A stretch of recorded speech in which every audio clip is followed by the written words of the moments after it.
Thomas, I gotta ask, Yeah, as someone you yourself are quite the horror connoisseur over here. of course. I gotta ask, what is the top horror movie for you? That's what we're starting You, out with. you can't start with that. Oh my God. I thought you said we're gonna ask any hard questions. It really depends. It depends on the genre, right? Because horror is so wide and different. Um, I don't know, man. You got to give me inspiration first. You got to give me yours, Oh yeah, okay, no, no problem. and I'll judge you.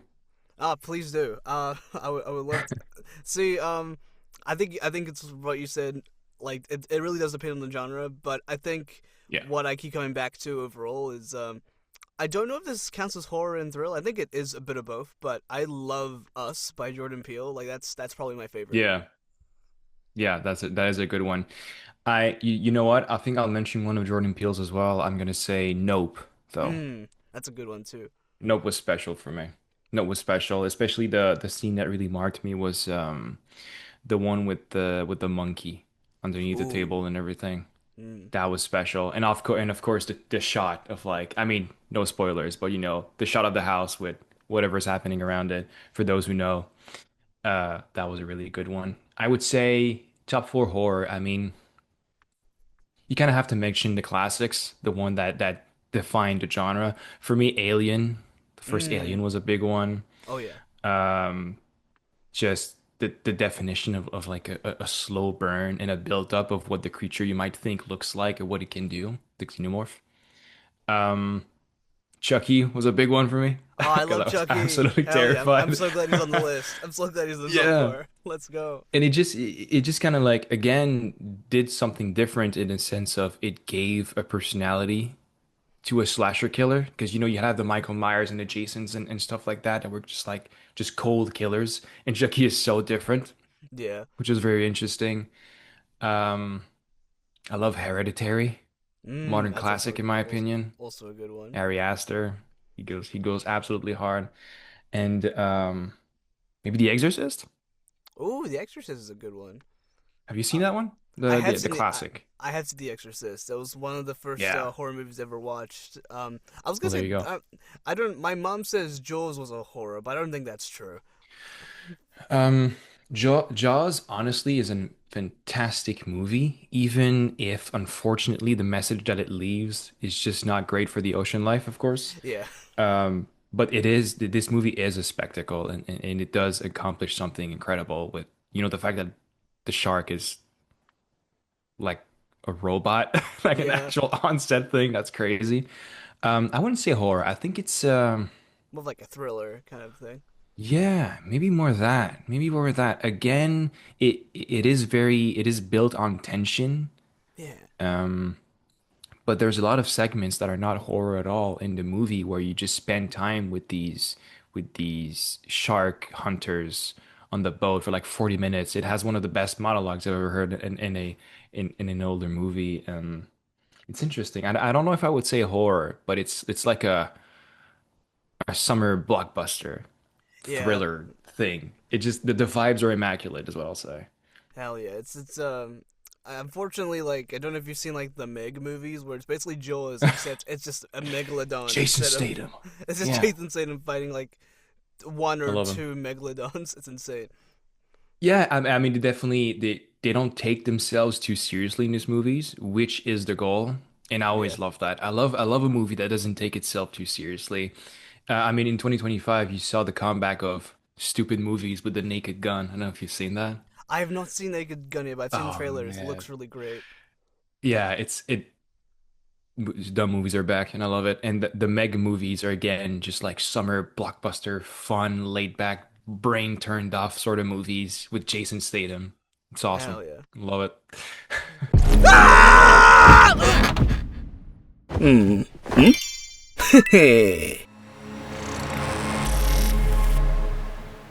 Welcome back to another episode of OverVoice Season 4. Today I'm joined by the amazing Thomas Halle.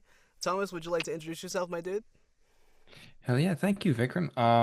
Hello, my name is Thomas Ali, and I am a producer, director for many different things, from audio stuff to movies and stuff, video games, animation, many. different things. Just happy to be here with my friend Vikram.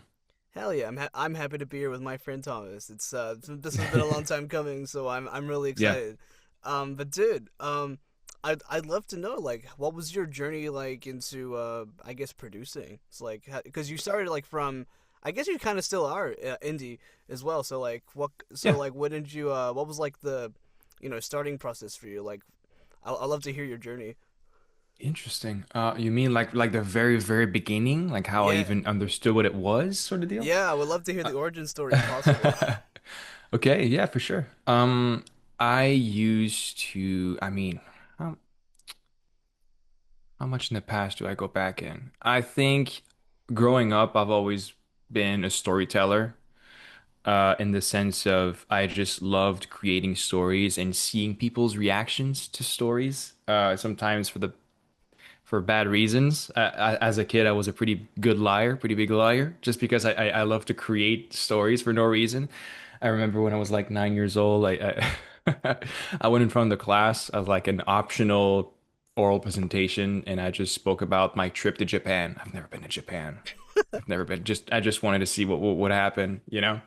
Um, You're brave. That's awesome. and and at 10 years old, my mom bought me this little book. She's like, instead of lying, write what you would want to say in that and just write stuff in it and get it out of your head. I was like, got it. And so I've been writing for a very long time. But that's not what I went to school for. Um, didn't know what I want to do at all. I'm sure like all of us probably Yeah. 17, 18 years old. I was in high school. My main focus was more about um just my social life and not my career. I wasn't thinking too much ahead. I went to business school, didn't like it. I Fair. went to marketing school, didn't like it. I went to accounting, didn't like it. I was really looking for myself. And just for fun, I used to like record YouTube short movies for 5 minutes for fun with some friends, and it wasn't good or anything, but it was fun to have to kind of like dive back into that creative process that I used to do when I was writing back as a kid. And we had some fun doing these things. And then I think I was 20, 21, and I was still in school, still doing business, still doing stuff like that. And my partner at the time was looking back at this at the work I was doing, and I hated everything. I didn't want to do it, and I thought it was a big pain. And I remember she just told me, why don't you just do what you want to do? You know, you're 20, you got all your life ahead of you, but you know, when you're in that moment, you don't really see it that way. Yeah. I was like, huh, maybe I will. Um, and then I went to not film school, but I took like a screenwriting class for 3, 4 months Nice. where I really learned the structure of how to build a story because I had ideas for characters and stories, but I didn't know how to like, properly form it. And so I did that, and that was fun. And one thing led to another, and then I just stumbled upon this line of work, really. How I got into the production aspect of everything, that was different. I was working at, let me know if I'm talking too much, but I Oh was no, good. No, go working, for it. Talk as much as you want, man. cool. I was working as a merchandiser rep thing for Coca-Cola. Oh, nice. Hell yeah. And yeah, so it was fun because I didn't have to talk to anyone during work. Fair. I was just like putting stuff on shelves on many different grocery stores and other places. Yeah. So I just put my headphones in, just putting stuff up, and all I could do was put stuff up and be in my own thoughts. And I started again writing stories in my head while working. And whenever I got a break, a 15-minute break, got hopped back into my car, and before going to the next store, I was just writing down all my ideas just for fun, just Yeah. creating stories for myself. And pandemic happened. Yeah. And I think that is a starting point for many different people. Oh yeah. During the pandemic, we were all stuck at home, didn't know what to do, and I played a video game, and I was so caught up in that game and the narrative aspect of it that I couldn't help but fall in love with the voice acting of it that I never really. give not gave importance to before, but it never really struck me before that moment how important it is. And I just fell in love with it. I was like, this is amazing. I want to know more about that craft, about creating a personality without having any help visually and just creating everything here, right? Acting behind this thing. I thought that was incredible. And I did research and started trying doing it as well on my end, directing people, just fun stuff. It's yeah, at that point it all becomes a mess and I tried many different things like we all do, but that's how I sort of stumbled upon it. It took me a lot of time. Hell yeah. And when you were writing ideas, were they always like horror, or were there like a bunch of different No, ideas? no, yeah. I've always been a big horror fan, but I used to write many different things. My main thing was actually like comedy Oh, and nice. like romance. There were two big things for me, but horror has always been a big part of my life, a big influence. Started watching horror movies when I was like 10 or 11. My dad, my mom. I'm sure they wouldn't be proud to hear that, but it's true. And I love them for it Nice. because it's always been very clear when I was a kid. They always told me, everything you see on the screen, it's all not true. Yeah. If you're scared of the xenomorph alien, well, watch the behind the scenes and you'll see it's a guy in a suit. It's fine. So I Yeah. always understood that there was a barrier there. So I could just enjoy what I was seeing. The only thing that I just could not believe and I was still scared, and even if I know if it's fake, I was still scared, was Jaws. Yeah. Couldn't swim alone. No, fair enough. I Jaws was was in the pool. not in the pool, man. Not the shark in the bathtub, bro. That's crazy. Yeah. I was gonna say though, what was it like? Because you mentioned like you didn't know voiceover was like a prominent thing, or didn't see it as a Yeah. prominent thing in the past. So, when you started working with voice actors for the first time, what was it like for you? Because was it for Not So Secret Academy? Was that the first time? Oh, jeez. Yeah. Yeah, it's true. Oh my God, that was a long time ago. Yeah. It wasn't that long That's ago. one of the Like what? 2022, I think. That's 3 2021. years That was ago. my first Don't, project. don't say it's that long, bro. It's 3 years, bro. That was my first project. Yeah, it was my first time working with actors for sure. Didn't know what I was doing. They were fairly new to the game as well, and we all grew together, and that was great. And by the end, everyone sounded amazing, and it was super fun. But yeah, it was my first time casting people. It was my first time hearing auditions, writing, lines for a show specifically, and just trying to build a character for many different episodes, like on a long-term web series aspect. Yeah. That was very fun, and it was a really good icebreaker for me, and I learned a lot through it. Um, Yeah. Oh my God. Yeah. Thank you. Thank you for that. That's true. Not so secret. Damn. Hell yeah, dude. And I know Cabin Tales followed soon after that, Yeah. and that lasted for. Well, I mean, it's probably still going. Well, I mean, I don't know, Yeah. but I know. I know. At least it's the public. It's like what, 3 seasons now? Yeah. We're working on the third run right now. Yeah. Hell yeah, let's freaking go, Yeah. boys. I was gonna say like, because I remember being there at the start, and it's changed a lot over time. With new writers, and you Yeah. and stuff like that. So like, what was it like to? Because I know with like projects and stuff like that, it's your baby. You want to have as For much sure. creative control as you want. So, but and it can be really hard to like delegate and stuff like that. So, Yeah. so like but now you're at the stage where you can comfortably do that. So like, what was it like for like to be like, what? I want to hear what other writers have to say, and we'll work it Yeah. into the overall story. Absolutely. I mean, I worked with other writers from the get-go on That's season true. one. Yeah. But I understand what you mean. I started working with other writers on season one, but I already completed 5 episodes at that point. And I was still building up season one. And not that I was running out of ideas, but I was doing everything. I Yeah. still kind of am, but you know what I mean? Like I was doing everything. It was a lot. It was my first time handling such a big project, from the casting to the production to the licenses to the this to the that, and it was a lot. And I wanted this thing to be out for Halloween as well. And one of my good friends who I met on Not So Secret, and I met quite early in my career in 2020, back in 2022, is Nathan Wagner. Oh, I love Nathan. Hell yeah. Um, don't we all? And Nathan is a very gifted writer, super professional, and has so many ideas, like an endless pit of ideas for things. And he wrote a very special script it's a very special script in my heart now, called Storm Warning.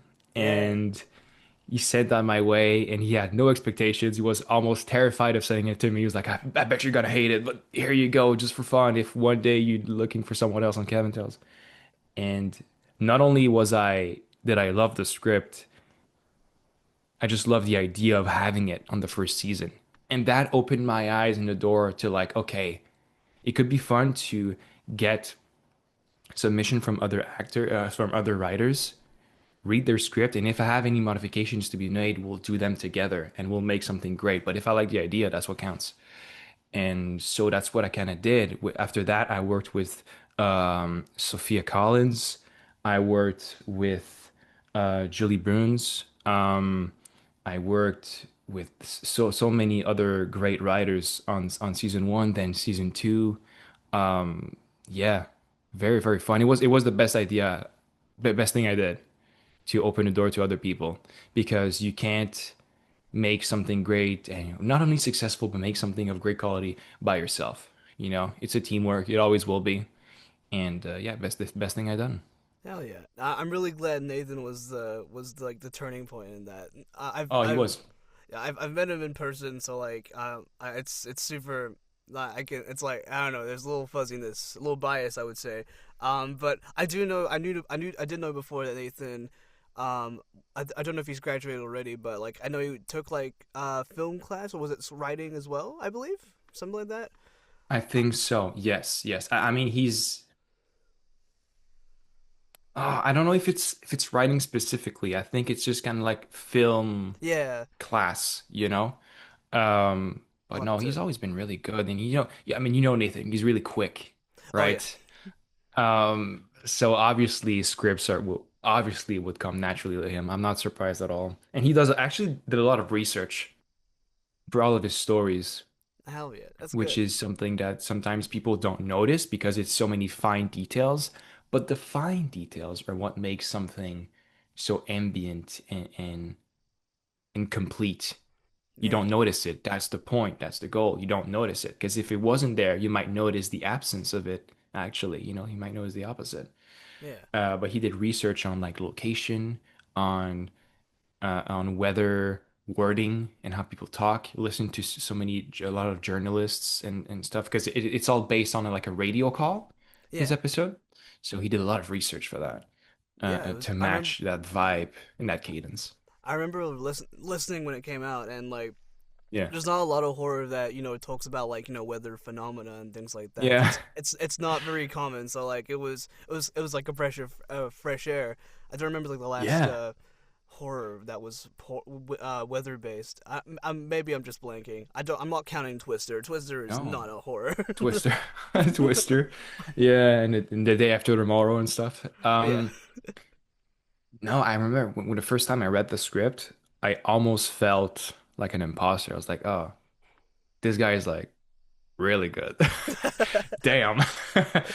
But no, super happy to have him on board. And he has been working with me ever since, from writing to voice acting to some directing. He's done a lot of things for me.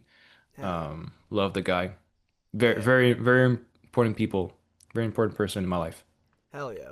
That's amazing. Yeah, we love Nathan out here. Nathan Yeah, stands we do. over here. I was also wanted to ask as well. And this is like I just want to know like what your reaction was Yeah. when when you saw like Cabin Tales and stuff like that, hit the charts. Honestly, like everywhere, like around the world, Yeah. like Yeah. Spotify, Apple, like That was I crazy. want to I want to know like what was like where and when, like you look at your phone like oh damn, I want Yeah, to it was, I mean, it was quite immediate, I would say. Almost overnight. I mean, it's been growing ever since, but yeah the there was a big step up from the release. You know, sometimes people release and it gets bigger over time and then they reach a point. But I was really lucky. I think it was right moment, right time, right people. Yeah, But we launched a trailer, I think in October, mid-October, I think and the so. Yeah. project was going to release in 2 weeks at that point on Mm. Halloween. So I had been working at this point for like 9 months without ever even speaking about the project. And then trailer and it releases in 2 weeks. So we just kept everything for one big boom, and it kind of worked. Yeah. Um, right from the trailer, it got spread around quite a lot on Twitter and YouTube, and Spotify really picked it up as well and just put us on kind of like the front page of upcoming projects. And I was like, that's crazy. So did Apple.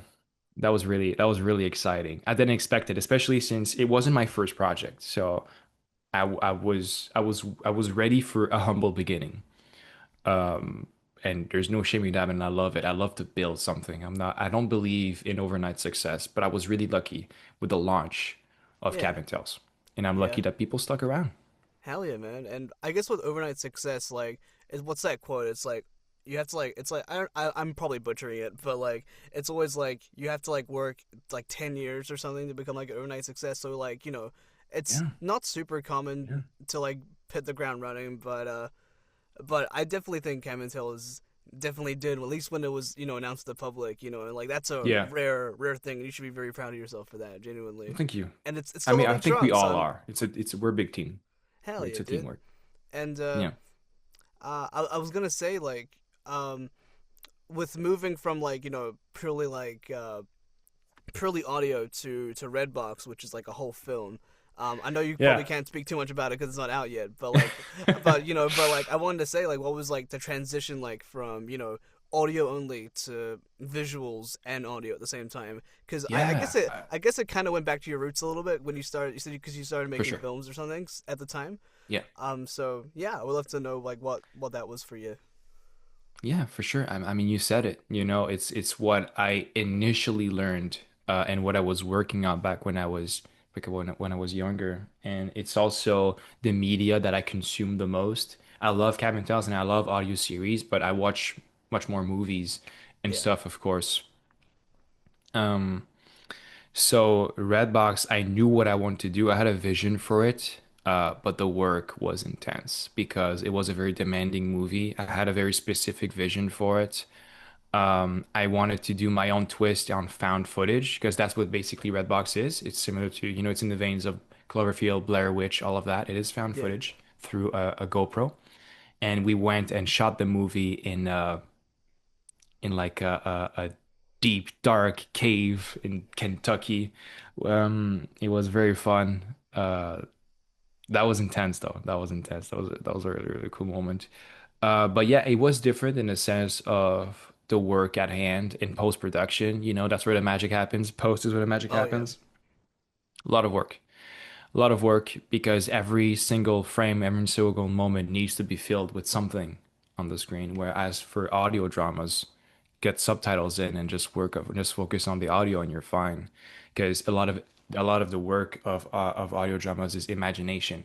I got to give you just enough so you understand what's happening, but how it looks and how it sounds and this and that, there's a lot of interpretation to it, which is really fun. Not movies. Not yeah. this one at least. It's found footage, so it's pretty raw.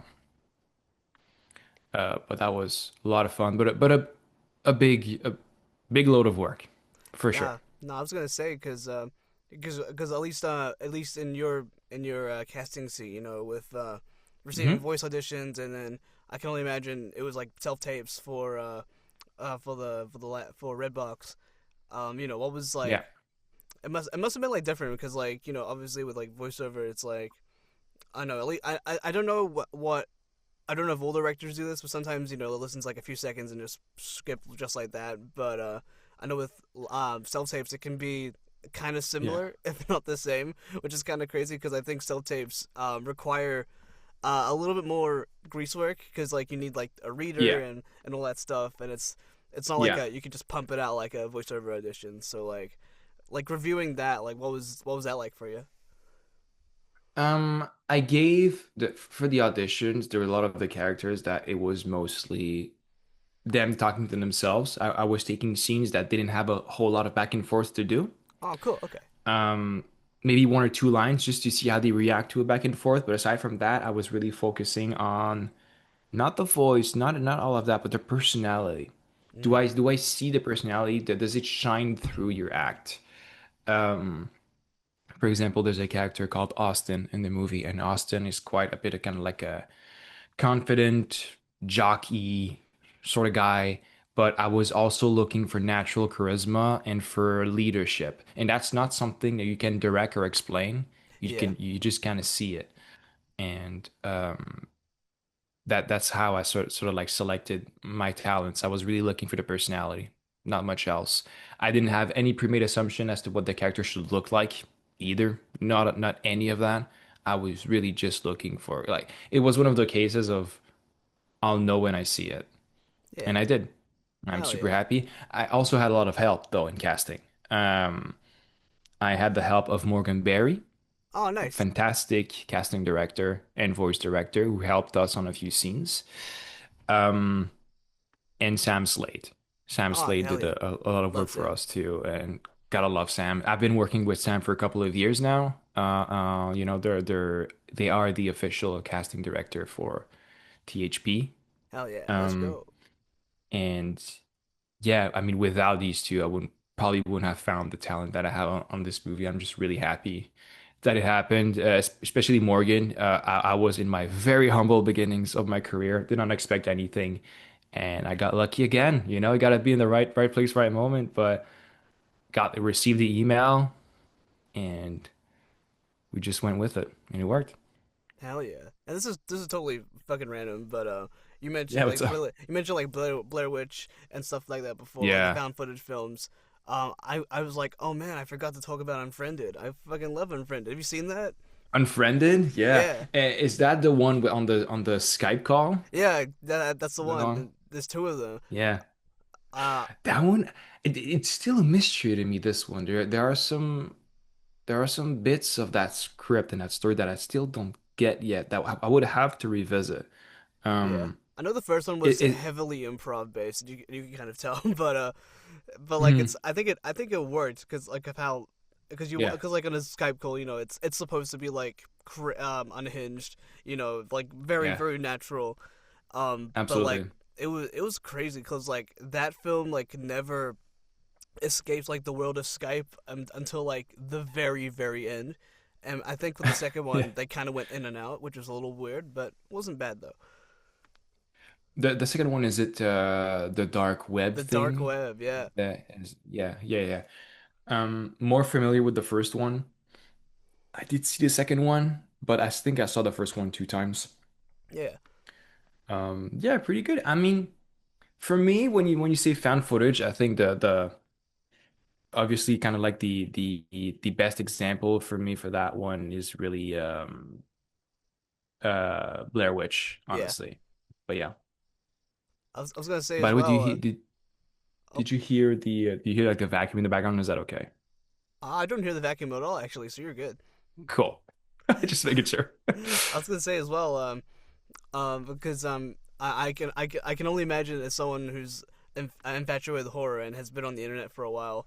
I was gonna say Yeah. like, uh, what's your opinion on like you know the creepypastas you know from back in the day you know Yeah. like I want to know Um, like do I don't know if most of them hold up now but I'm sure there's like some ones that stand out still, but yeah, I'll be honest, I didn't consume much of that actually. fair.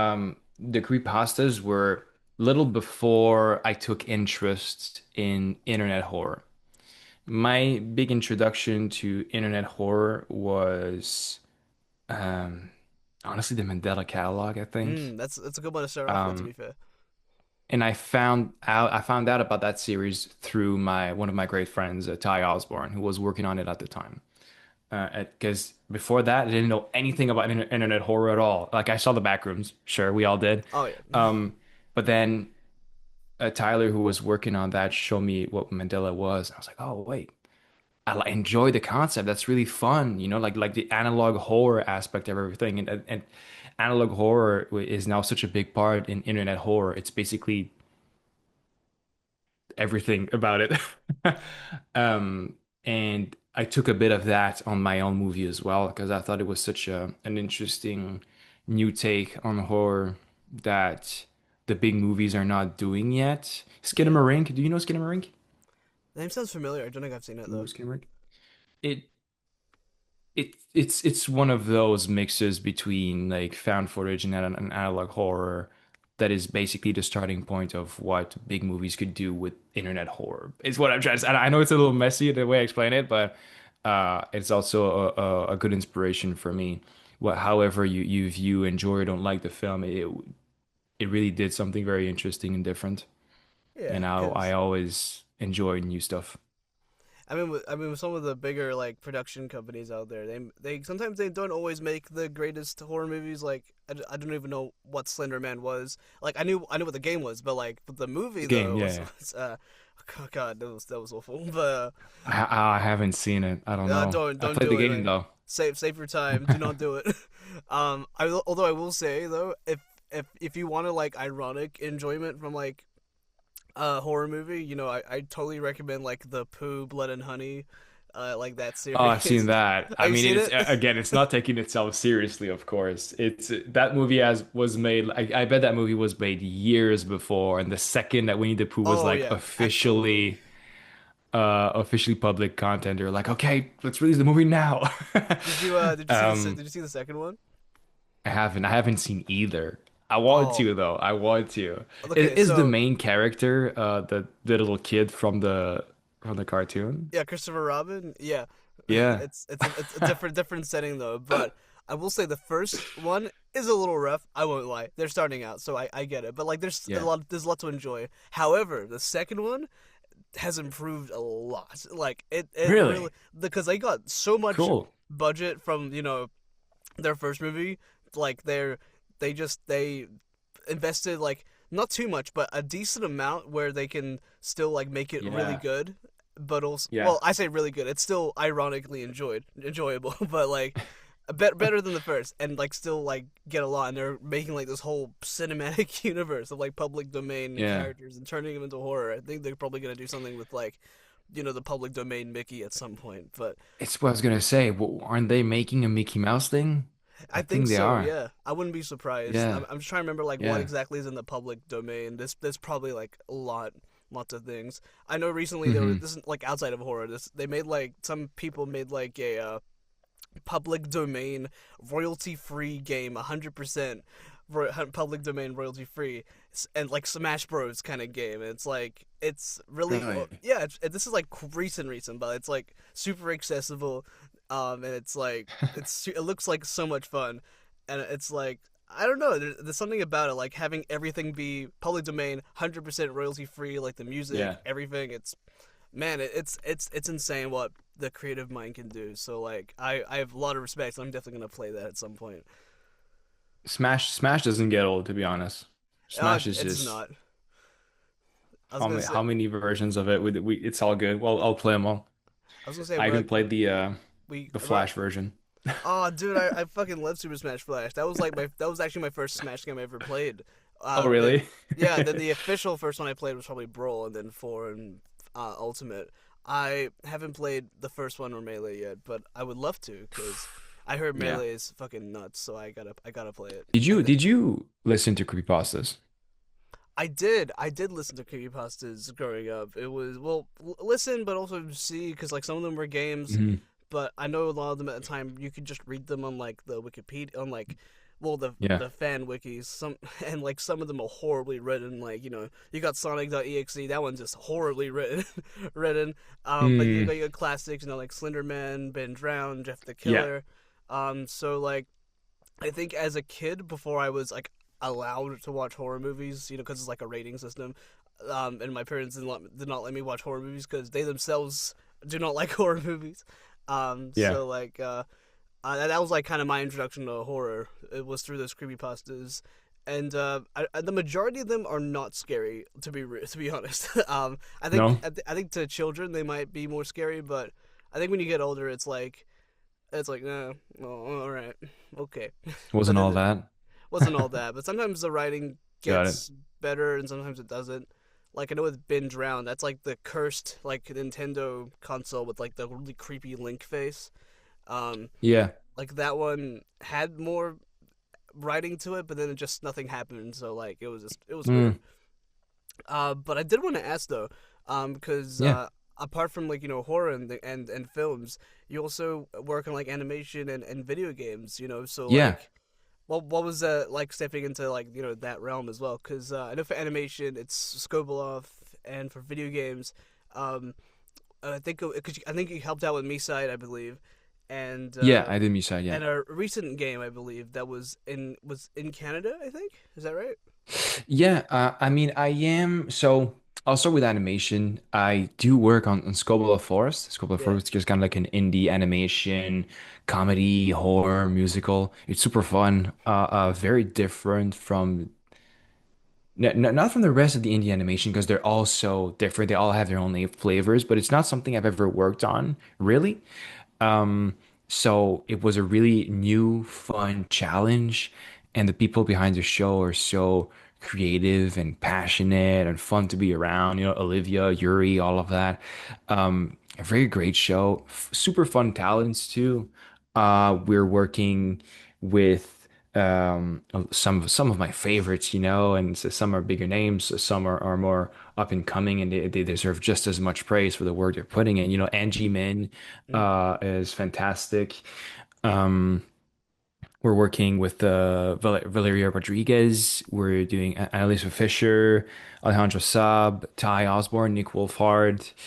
Um, Yuri, one of the showrunners, is actually a very talented voice actor. And Nice. they're doing one of the characters that they're super underrated, very, very good. Working with Andrea Avery. Lot of great fun names, Marissa Duran. I could go on.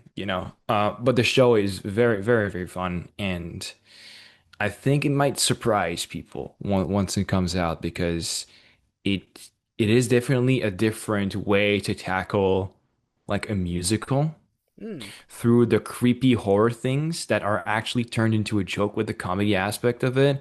There's a lot of life to it. I don't want to say too much because obviously the pilot is Oh not yeah, out of yet, course. but the team is working super hard. Um, Yeah, I and I look was forward to just seeing blessed with it. the opportunity to be a voice director on it. Yeah. Hell yeah, dude! And it's kind of cool as well because it in a weird way it kind of circles back to your comedy ideas back in the day. So Yeah. it's kind I can only imagine it must have been nice to like step into that realm again Yeah. after like so much horror. Absolutely. Um, Yeah. Yeah, it was just when I read like the synopsis for it and the script and I saw like the genres, I was like, this is I have to be on this. I have to work on this and I am. So I'm happy. But yeah, comedy and horror, like this is perfect. The musical is very new to me, but I'm really learning to love it and we're trying many different things with it, so yeah, it's fun. I think Yeah. Side was kind of I think had like some sort of horror bits and pieces here and there. I think. Yeah, yeah. Me side, I love to compare it. It's not similar, but it is a fair comparison in the vein of what the game does to like Doki Doki Literature Club. Yeah, In the sense of it's like a visual novel, romance, anime thing, turned into like a super creepy, weird thing that not everything is as it seems, and there's like the real reality, similar to the Matrix, is on the other side, yeah. and your character takes the red pill and just goes through it. Blue pill, red pill. Oh my God, I always confuse it. Which it's got to be it's the red one, right? Uh, That Neo takes, I Yeah, Red guess. Pill is the one where it's like you You see the escape the truth. Matrix, and then There you the go. Blue Pill's like you stay in it or something like You that. accept it. You have that choice in me side as well. But it's very fun. It was a ton of work, but not me specifically. I think it was a big project. Zach, the director and producer of that dub, worked very hard on it. Spent a lot of hours making this happen, and I was really excited for him to have that opportunity. And when it came to the main character, voiced by him, he needed a director, and he came to me. Hmm, But nice. everything else from like the Misai characters and the other Mitas, it was him, and the cast he brought along was really great. Yeah. I didn't play Misai, but I watched the dub on YouTube, like a playthrough, and yeah, it came out really nice. It came out really, really nicely. and the work is immaculate, you know. Um, Hell so yeah, that man. was a fun one. The other game that you mentioned is FBC Firebreak for Mm. Remedy Games. I worked on the new mobs Yeah. of that game. I worked on the mold turrets and the mold like spawners and stuff like that. That was very fun, and I had that opportunity through Sebastian Croto, Oh, for Sebastian Croto. the Monster Factory and all that, right? Monster Factory, my friend here in Montreal, Mm. and he brought me in studio, and we got this done. It was very fun. And, I am working with him on many different things, and he's just like he's the best. He's the Hell best, yeah. and it's a very fun opportunity to be able to get to work on these sort of titles that I always wanted to do. Hell yeah. Um, Dead by Daylight, so man. that's very When's that fun. next one? Surely. I wish, man. I wish. I wish. Look, I obviously can't talk about the work that I'm doing, Of course, but yeah. a lot of exciting things are happening, and it's I That's just awesome, man. That's love awesome to everything hear. about it. I also want Yeah, to ask as well, because you started out with working with voice actors, mainly yeah, remotely, right? So like, what was it like yeah. to work with them in studio, for the first time? Quite similar. Quite similar because the actor is like I know they're there, but they're on the other side of a wall, right? It's almost kind of the same because you did them through obviously like a listen on sort of app, but you see them maybe in like a muted Zoom call or something on the other side of the wall. So it's actually quite kind of similar. Yeah, And if you have experience like I do, you just, even if you feel the nerves a bit, when you start the session, you're in studio directing a game, it's a big deal. The second the red light is on and it's recording, you just switch. And I just become what I usually am. And I'm just focused on the craft and the hell yeah, character and bringing that's it to good. life. And you just focus on that.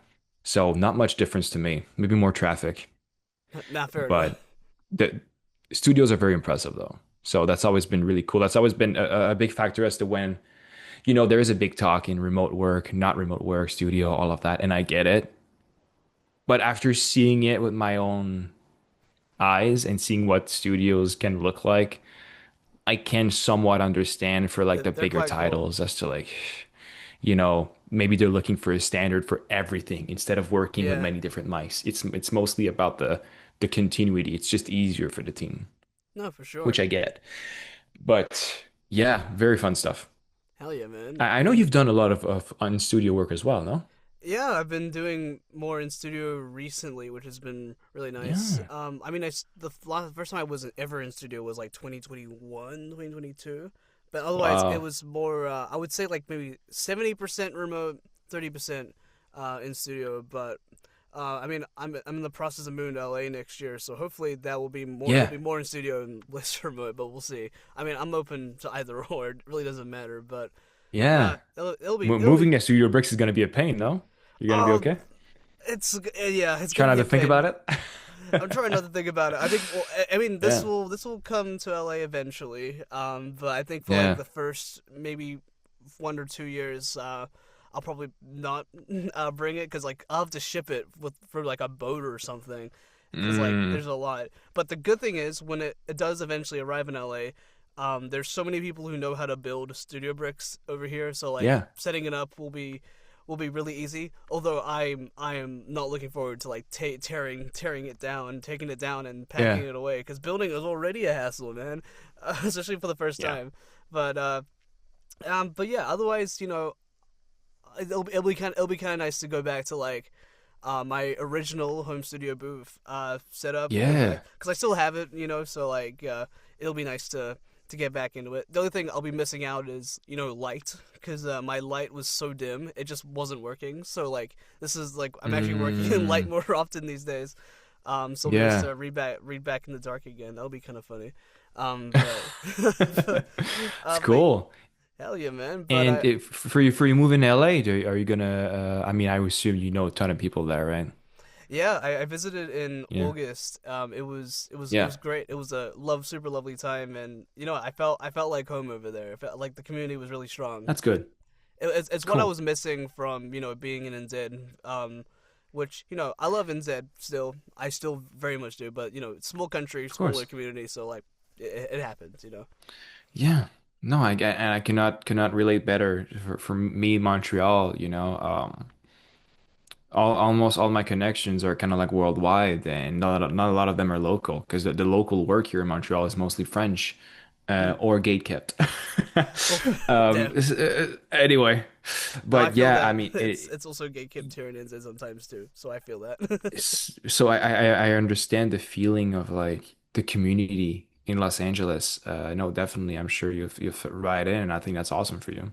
No, thank you, man. I appreciate it. And Yeah. I know you visited LA a lot, so if you've ever visit again, hopefully I'll be there next time. I never So have actually. you've It never didn't have? happen. Oh, No, I it thought was you have. supposed to, but the gig I was going for it got sort of like canceled. It was Oh complicated. man, I'm so sorry. But no, it didn't happen. I want to one day though. There's a lot of people I want to meet like there. A lot of people that were in my humble beginnings of my career, you know, and I'm also all based there. Nah, So you should definitely come over for sure. yeah, And and thankfully Canada's not too far away from the U.S., so hopefully it shouldn't be too bad. yeah, But yeah, dude, I have one more question for you, and yeah. What's up? I just want to ask because normally I ask this to every person on the show, but from someone from like the director producer side, Yeah. I am really curious to hear your thoughts and if there's like any overlap and stuff like that. But throughout a career like this, it's something that's never Hmm. ever linear. You know, it's No. we really do have to like work hard, put our blood, sweat, tears, and our soul into the Yeah. work. So with some with many ups and downs, fluctuations upon the journey, peaks and valleys. I want to know from you yourself, like what keeps you going despite the Hmm. peaks and valleys and everything. Like what keeps you grounded, safe, and happy really throughout this industry. Good question. I think the fact that I can rest easy knowing I'm doing the best I can with what Yeah, I got every day. You take a step every day. Sometimes it might be a step forward, and the next day it might be two steps back, but you learn from those and you learn how to take a bigger leap on your next step. Um, to not be afraid of failure, I think I'm actually kind of chasing it in a sense. I'm always looking for my limits. yeah, I want to overstep them. I want to see what's too much. I want yeah, to see what's just the right amount. Because if you don't test yourself, you'll never know your true potential. But yeah, I chase failures. I can't lie. That's really what I do. I'm always looking to prove myself wrong yeah, because you'll always be your biggest critique. I'm sure you know. And whenever I tell myself, oh, I probably can't do that, that kind of motivates me to do it actually. yeah. But yeah, to just not be afraid and just go for it. Really. No, that's a really good mindset to have. I've never heard chasing failures before, but Yeah, I think now that I think about it, I think it's a really nice mindset to have in the sense, absolutely. you're not trying to I guess prove something to other people. You're kind of like No. proving to yourself and like and what you Yeah. can do. And if you know your limits, it's like I don't know, it's more like if you know what your limits are, if you do too much, you know when to pull back rather than if you're doing too little, you don't know whether it's too much at all, So like Yeah. you're not really playing you're like you're playing it professionally safe, but you're also not at the same time. So like it's really cool. So, hell yeah. You say you ask this to everyone, but Mhm. did anyone ask you what it is for you? What it's like what keeps me going? Yeah, No, no one actually has. go for it. damn, dude. This is crazy. In my 4 seasons of this show, I can't believe this, man. Yeah, Uh you're on the spot now. shit. Now I feel like the people who I asked this to, shit. I can only imagine that they're put on the spot as well when I asked Yeah, this. they were like, finally, Vikram, taste of your own medicine. No, but Damn, yeah, dude. what genuinely, what keeps you going? Because you've been doing this for a long time. Yeah, so this like overall it's my 8th year, but professionally it's like my 5th year. So like, the reason why I Yeah. separate the two is because in the first 3 years I was in high school and I did not take it seriously. I was like very Mm, casually. I think when I started taking it professionally, that's when I started like really like hitting the ground running. yeah. But but yeah, I think what keeps me going is definitely it's a mixture of a lot of things. One is definitely community.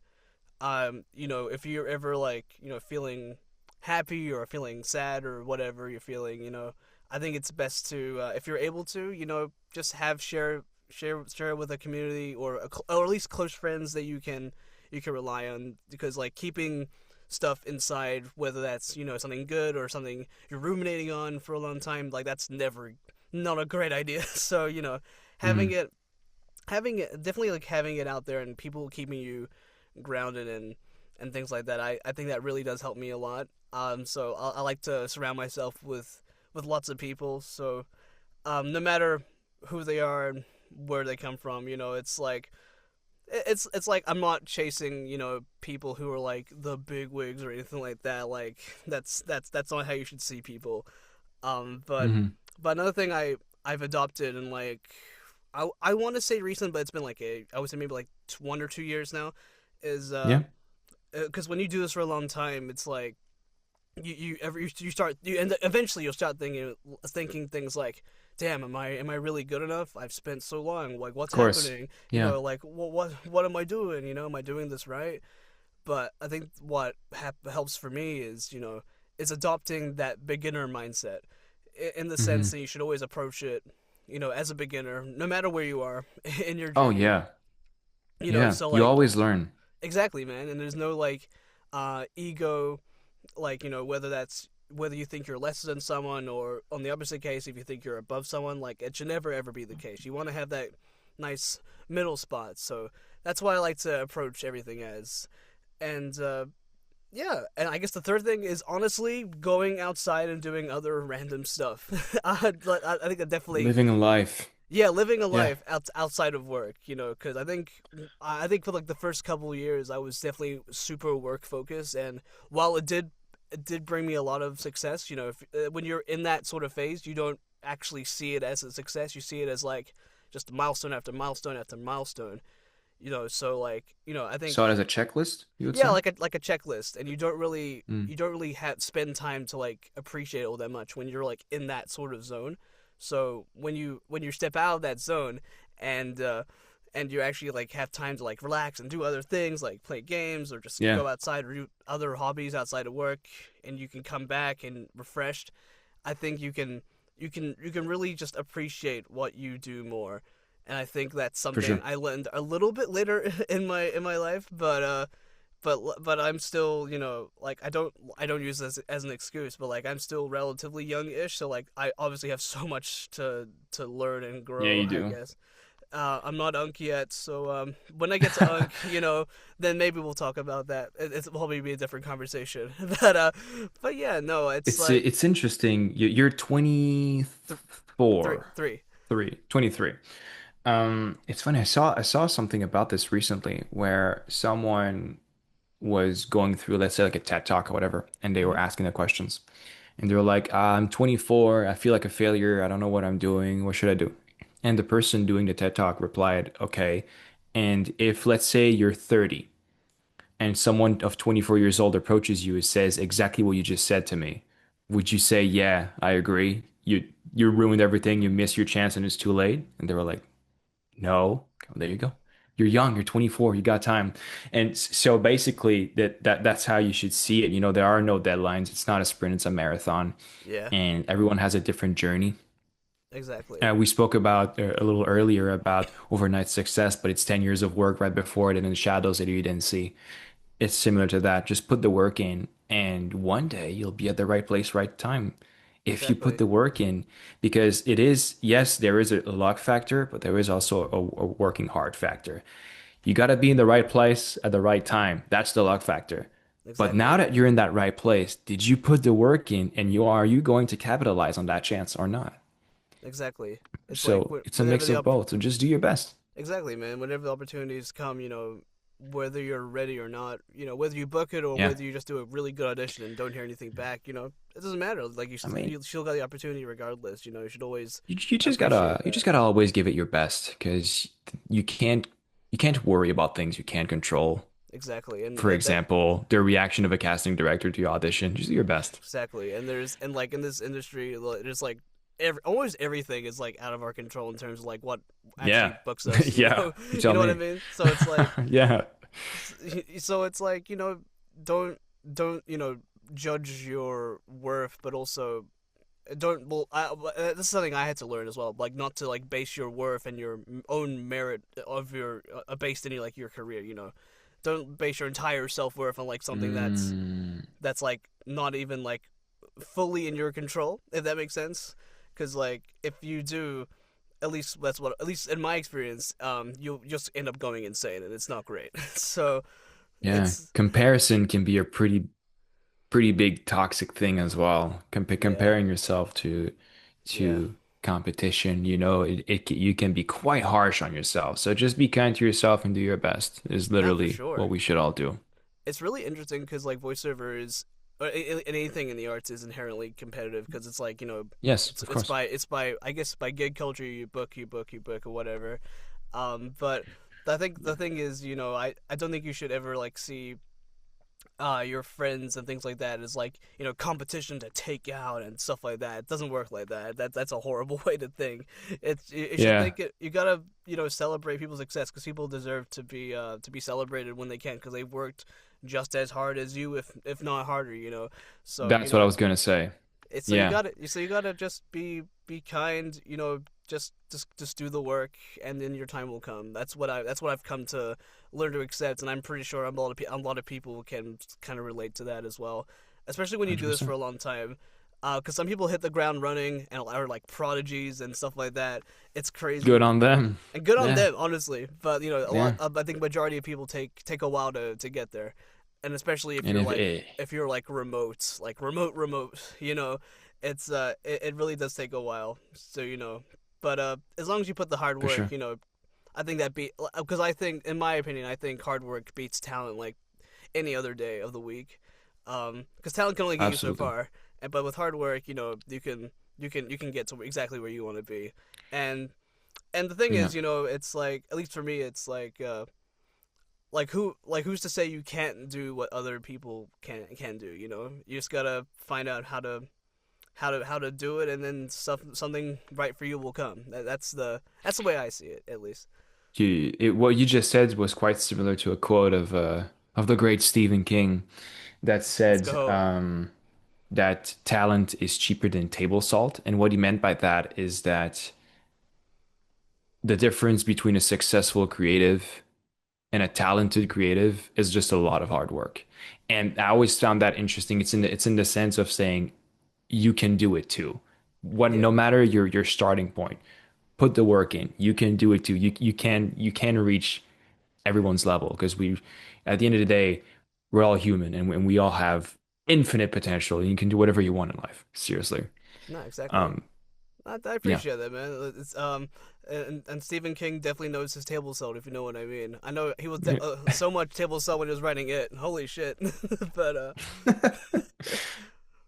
but nah, dude. Thank you so much for asking that. I've Yeah, never had that asked to me before. It's like, damn, I never of thought the day course. would come. So I appreciate that. Well, there you go. Happy to could have helped. No, I appreciate that, man, and thank you for sharing your answer as well. Like it's very Yeah. interesting to hear as well. But Yeah, yeah, my pleasure.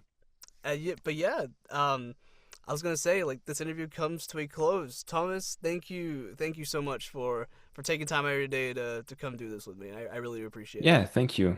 Hopefully what I said might maybe given a bit of insight. Who knows? There's so many things we could talk about. We could be talking for hours. That's the time we got, but I'm happy that I could be here with you. Happy Hell that we yeah, made it man. work.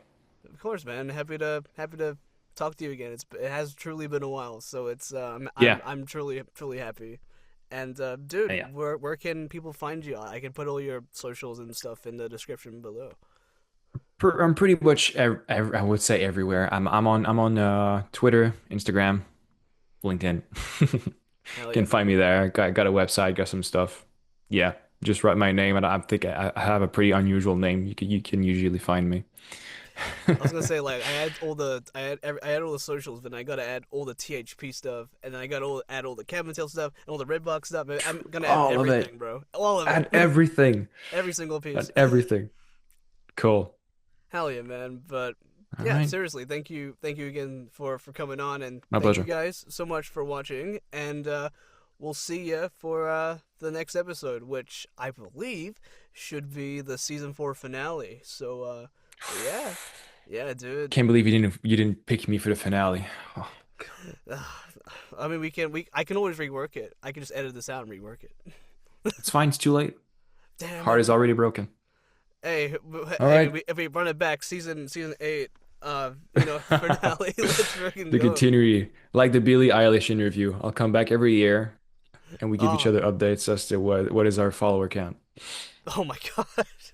No, not the follower count, bro. I'd rather just catch up. Oh, but yeah, dude. I appreciate you, man, Yeah, and we'll catch you later, everybody. See ya. Bye sounds bye. good. Bye bye.